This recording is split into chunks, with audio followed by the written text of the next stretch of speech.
Iran Israel युद्ध में cluster bomb का इस्तेमाल किया गया, यह बहुत बड़ी खबर आ रही है। ईरान ने क्लस्टर बम से कोहराम मचा दिया। क्लस्टर बम से इजराइल को जबरदस्त नुकसान हुआ है। इजराइल ने ईरान पर क्लस्टर बमों के इस्तेमाल का आरोप लगाया है। क्लस्टर बम इतने खतरनाक होते हैं कि उसके इस्तेमाल पर अंतर्राष्ट्रीय प्रतिबंध है। इजराइल ने दावा किया है कि ईरान ने मिसाइलों का जो बैराज लॉन्च किया था उसमें क्लस्टर बम भी थे। तो क्या अब लोगों को टारगेट करके हमला किया जा रहा है ईरान की ओर से? अब तक कई रिहायशी इलाकों पर हमले होते हुए हमने देखा, लेकिन क्लस्टर बम के इस्तेमाल का आरोप इजराइल की ओर से लगाया जा रहा है। यह क्लस्टर बम होता क्या है मैं आपको आगे बताऊं, लेकिन आप इसे इस तौर पर समझिए कि इसे इंटरनेशनल स्तर पर पूरी तरह से बैन किया गया है। रशिया की ओर से क्लस्टर बम की बात रखी जा रही थी कि वो इस्तेमाल कर सकता है यूक्रेन के खिलाफ। कुछ खबरें रूस यूक्रेन युद्ध में भी आई थी कि क्लस्टर बम का इस्तेमाल किया गया, लेकिन ईरान और इजराइल के युद्ध में खबर यह आ रही है कि ईरान ने इसी क्लस्टर बम का इस्तेमाल किया है। यह क्लस्टर बम मानवता के लिए एक बहुत बड़ा प्रश्न चिन्ह है।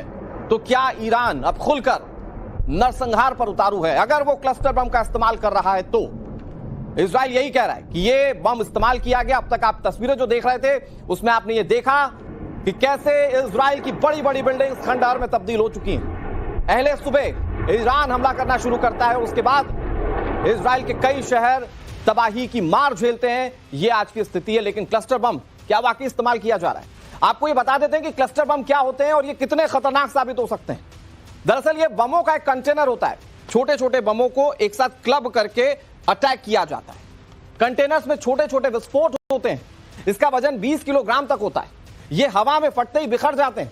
फाइटर जेट, बॉम्बर और मिसाइलों के जरिए इसका इस्तेमाल किया जाता है। यह 100 से 1000 मीटर तक ऊपर जाकर फटता है।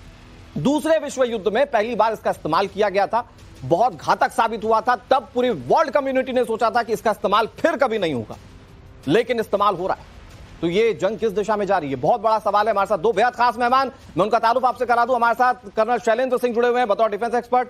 हमारे साथ बेहद खास मेहमान एस बहल सर जुड़े हुए हैं बतौर डिफेंस एक्सपर्ट। मैं शुरुआत शैलेंद्र सर आप ही से करता हूं। क्लस्टर बम मानवता के लिए एक बहुत बड़ा प्रश्न चिन्ह खड़ा कर देता है। क्या ईरान अब नरसंहार पर उतारू है? क्योंकि हमने रिहायशी इलाकों में हमले की कई तस्वीर देखी, लेकिन क्लस्टर बम इस्तेमाल होने का आरोप बहुत सारे सवाल खड़े करता है। जय हिंद, नमस्कार। देखिए, आप चाहे क्लस्टर बम बोलिए, एथिक्स बोलिए, वॉर की एथिक्स बोलिए, जो लॉज हैं, रूल्स हैं, ये सब कंप्रोमाइज हो जाते हैं दोनों तरफ से। मैं ये ब्लेम जरूर करना चाहूंगा, चाहे इजराइल हो चाहे वो ईरान हो। इजराइल शायद हमें दिखता है कि थोड़ा ज्यादा रिस्पॉन्सिबली उस जगहों पर अटैक कर रहा है जहां उसका इंटरेस्ट है। वो स्ट्रैटेजिक टारगेट्स लेता है, वो टैक्टिकल टारगेट्स लेता है, वो पिन पॉइंट स्ट्राइक करता है। अभी तक आप कहीं पर भी नहीं देखेंगे कि ईरान ने अगर ये प्रूव किया हो कि चलिए जी हमारी 2 बिल्डिंग्स के ऊपर डायरेक्टली अटैक है। जबकि ईरान, क्योंकि वो कमजोर पड़ रहा है और कमजोर पड़ता चला जा रहा है, अब उसका बचा क्या है? उसके पास बचा है destruction, number 1। Number 2, as a deterrence के देखिए हमने आपके यहां कितना बड़ा नुकसान कर दिया। क्लस्टर बम इस्तेमाल करने का मतलब क्या है?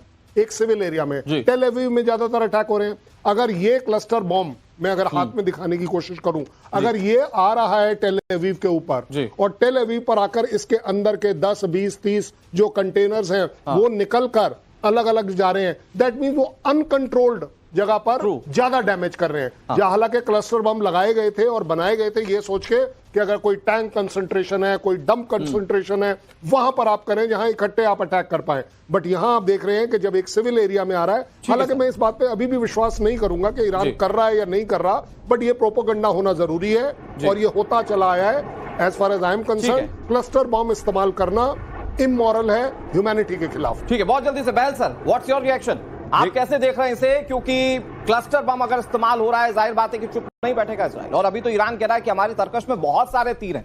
तो क्या उसका एक हिस्सा था ये क्लस्टर बम? क्लस्टर बम जब इस्तेमाल करने के लिए बैन हुआ था इसका प्रोडक्शन पे और इसके इस्तेमाल के ऊपर, तब 111 कंट्रीज ने साइन किया था, लेकिन उसमें इजराइल और ईरान दोनों नहीं थे। मैं यहां पे कहूंगा कि 2 चीजें इंटरनेशनल ह्यूमैनिटेरियन लॉ के अंदर आती हैं। सबसे पहले आती है प्रोपोर्शनैलिटी, यानी कि प्रिंसिपल ऑफ प्रोपोर्शनैलिटी, एक मच्छर को मारने के लिए एटम बम का इस्तेमाल ना करें। और दूसरी चीज कि प्रिंसिपल ऑफ डिस्क्रिमिनेशन, यानी कि सिविल और मिलिट्री टारगेट्स में डिस्क्रिमिनेट करें। जब भी आप क्लस्टर म्यूनिशन का इस्तेमाल करते हैं, और खासकर जो आरोप लगाए जा रहे हैं कि ईरान ने किए हैं, उसका एरिया कवर करता है 8 स्क्वायर किलोमीटर का। यानी कि जब आप एक हाइट से कहते हैं कि इसको 7 किलोमीटर की हाइट से छोड़ा गया था और ये 20 से 26 बॉम्बलेट्स हैं छोटे छोटे जिनको डिस्पर्स किया गया था। ये खासकर एंटी पर्सनल, क्योंकि ये छोटे बॉम्ब होते हैं तो ये जब स्प्रेड करते हैं चारों तरफ तो बहुत सारे लोग मरते हैं, इसी वजह से इसका बैन लगा। ठीक है सर, मैं आपके पास फिर आऊं। बहल सर, शैलेंद्र सर, एक बड़ी खबर आ रही है, तेल अवीव पर ईरान का भयानक हमला सामने आया है। मैं तस्वीर आपको दिखाऊंगा जिसमें आप देखेंगे कि हमले के बाद इमारत में कैसे भीषण आग लग गई। इस वक्त स्थिति यह है कि तेल अवीव में जबरदस्त तरीके से सायरन बज रहे हैं। लोगों के लिए अलर्ट है ये सायरन कि वो सुरक्षित स्थानों पर चले जाएं। ईरान ने तेल अवीव पर भीषण हमला किया है। अघोषित राजधानी आप कहिए तेल अवीव को, इजराइल की। हमला इतना जबरदस्त कि इमारत पूरी तरह से आग की चपेट में आ गई, पूरा इलाका धुआं धुआं हो गया। और अभी की स्थिति जिस वक्त मैं आपको ये खबर बता रहा हूं, स्थिति ये है कि लगातार सायरन बज रहे हैं। वहां सुबह सुबह एक बार फिर से ईरान ने हमले किए। एक तरीका हो चुका है ईरान का, जैसे ही सुबह होती है इजराइल पर कई सारी मिसाइलें दाग दी जाती हैं और फिर उसके बाद दिन भर इजराइल की ओर से रिटेलिएशन होता है। हालांकि इजराइल में तमाम हमलों की तस्वीरें इसलिए बहुत इजीली आपको मिल जा रही हैं क्योंकि वहां पर अभी इस वक्त इंटरनेट सेवाएं चल रही हैं। ईरान में जो तबाही हो रही है उसकी तस्वीरें कम इसलिए हैं क्योंकि वहां इंटरनेट सेवाओं पर बैन है। लेकिन मैं आपको दिखाता हूं कैसे तेल अवीव लगातार टारगेट पर है। ये देखिए, ये बिल्डिंग कैसे जल रही है। यहां पर ऊपर से मिसाइल गिरी और उसके बाद ये पूरी बिल्डिंग आग की चपेट में आ गई। अंदर रहने वाले लोगों का क्या हुआ अभी इस पर जानकारी सामने आना बाकी है। लेकिन ये तस्वीरें बताती हैं किस इंटेंसिटी के साथ, किस माइंडसेट के साथ ईरान अब इस जंग में खुद को प्रेजेंट कर रहा है। वो ये बता रहा है कि हम अब चाहे जो हो जाए अपने अस्तित्व की लड़ाई लड़ेंगे। हालांकि अस्तित्व की लड़ाई की बात इजराइल भी कहता है, लेकिन आप देखें कि कैसे ये हमले किए जा रहे हैं। एक बार ईरान इजराइल युद्ध में क्लस्टर बम का इस्तेमाल किया गया, ये बहुत बड़ी खबर आ रही है। ईरान ने क्लस्टर बम से कोहराम मचा दिया। क्लस्टर बम से इजराइल को जबरदस्त नुकसान हुआ है। इजराइल ने ईरान पर क्लस्टर बमों के इस्तेमाल का आरोप लगाया है। क्लस्टर बम इतने खतरनाक होते हैं कि उसके इस्तेमाल पर अंतर्राष्ट्रीय प्रतिबंध है। इजराइल ने दावा किया है कि ईरान ने मिसाइलों का जो बैराज लॉन्च किया था उसमें क्लस्टर बम भी थे। तो क्या अब लोगों को टारगेट करके हमला किया जा रहा है ईरान की ओर से? अब तक कई रिहायशी इलाकों पर हमले होते हुए हमने देखा, लेकिन क्लस्टर बम के इस्तेमाल का आरोप इजराइल की ओर से लगाया जा रहा है। यह क्लस्टर बम होता क्या है मैं आपको आगे बताऊं, लेकिन आप इसे इस तौर पर समझिए कि इसे इंटरनेशनल स्तर पर पूरी तरह से बैन किया गया। रशिया की ओर से क्लस्टर बम की बात रखी जा रही थी कि वो इस्तेमाल कर सकता है यूक्रेन के खिलाफ। कुछ खबरें रूस यूक्रेन युद्ध में भी आई थी कि क्लस्टर बम का इस्तेमाल किया गया। लेकिन ईरान और इजराइल के युद्ध में खबर यह आ रही है कि ईरान ने इसी क्लस्टर बम का इस्तेमाल किया है। यह क्लस्टर बम मानवता के लिए एक बहुत बड़ा प्रश्न चिन्ह है। तो क्या ईरान अब खुलकर नरसंहार पर उतारू है अगर वो क्लस्टर बम का इस्तेमाल कर रहा है? तो इजराइल यही कह रहा है कि ये बम इस्तेमाल किया गया। अब तक आप तस्वीरें जो देख रहे थे उसमें आपने ये देखा कि कैसे इजराइल की बड़ी बड़ी बिल्डिंग्स खंडहर में तब्दील हो चुकी हैं। अहले सुबह ईरान हमला करना शुरू करता है और उसके बाद इजराइल के कई शहर तबाही की मार झेलते हैं। ये आज की स्थिति है। लेकिन क्लस्टर बम क्या वाकई इस्तेमाल किया जा रहा है? आपको ये बता देते हैं कि क्लस्टर बम क्या होते हैं और ये कितने खतरनाक साबित हो सकते हैं। दरअसल ये बमों का एक कंटेनर होता है। छोटे छोटे बमों को एक साथ क्लब करके अटैक किया जाता है। कंटेनर्स में छोटे छोटे विस्फोट होते हैं। इसका वजन 20 किलोग्राम तक होता है। ये हवा में फटते ही बिखर जाते हैं। फाइटर जेट, बॉम्बर और मिसाइलों के जरिए इसका इस्तेमाल किया जाता है। ये 100 से 1000 मीटर तक ऊपर जाकर फटता है। दूसरे विश्व युद्ध में पहली बार इसका इस्तेमाल किया गया था, बहुत घातक साबित हुआ था। तब पूरी वर्ल्ड कम्युनिटी ने सोचा था कि इसका इस्तेमाल फिर कभी नहीं होगा, लेकिन इस्तेमाल हो रहा है। तो ये जंग किस दिशा में जा रही है, बहुत बड़ा सवाल है। हमारे साथ दो बेहद खास मेहमान, मैं उनका तारुफ आपसे करा दूं। हमारे साथ कर्नल शैलेंद्र सिंह जुड़े हुए हैं बतौर डिफेंस एक्सपर्ट।